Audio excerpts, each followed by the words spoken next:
Ketika kita akan sholat, salah satu syarat sahnya itu adalah suci. Dan salah satu jalan kita untuk bersuci itu adalah berwudu. Sehingga berwudu itu merupakan bagian daripada sholat.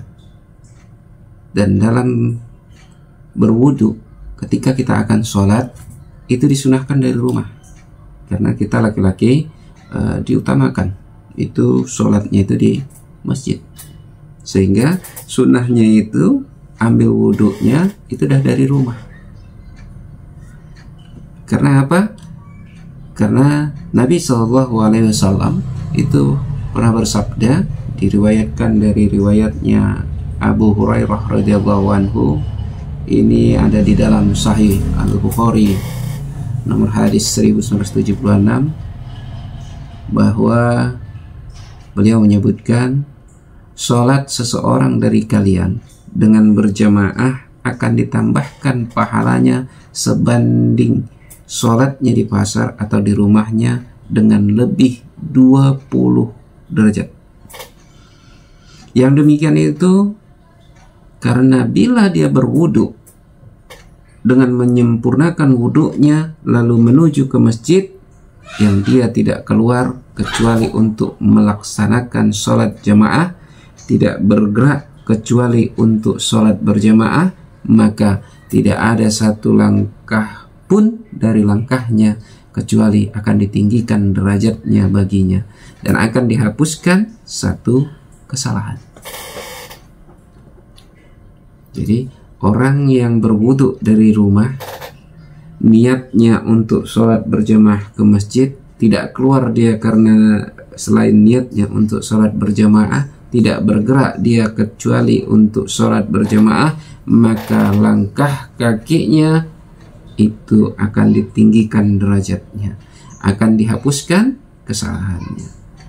Jadi ketika melangkah satu kaki akan ditinggikan derajatnya, langkah lagi satu kaki maka akan dihapuskan kesalahannya. Ini ada di Sahih Al-Bukhari nomor hadis 1976.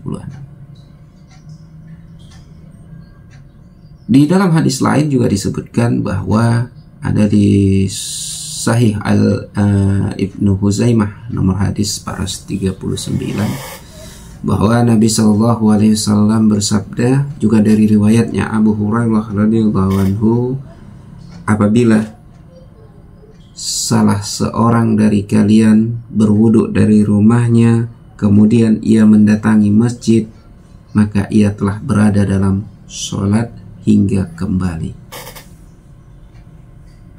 Jadi hadis ini menyebutkan bahwa orang yang berwudu dari rumah, maka aktivitasnya dari wudu sampai dia kembali lagi pulang dari masjid sampai ke rumahnya, maka itu akan dihitung sholat, akan ia dapatkan pahala sholat. Ini keutamaan kenapa kita mengambil wudhu itu di rumah, disunahkan. Bahkan di dalam kitab ensiklopedia amalan muslim bahkan menyebutkan bahwa memang dibolehkan untuk berwudu di masjid. Ini disebutkan dari Ibnu Muzir, selama orang itu tahu tata cara berwudu di masjid, karena dikhawatirkan itu bisa mengotori masjid, dapat menghalangi orang yang di masjid. Maka sebagian ulama juga ada yang menyebutkan bahwa memakruhkan hal tersebut. Mudah-mudahan kita bisa mengambil pelajaran bahwa banyak keutamaan ketika kita berwudu dari rumah ketika akan sholat ke masjid, karena setiap langkah kita itu akan meninggikan derajat kita dan juga menghapus dosa kita. Semoga bermanfaat, khususnya bagi saya pribadi, secara umum kepada kita semua. Pada Allah saya mohon ampun, kepada kita semua saya mohon maaf, karena memang tidak lepas dari kedhaifan saya. Billahi taufiq wal hidayah. Assalamualaikum warahmatullahi wabarakatuh.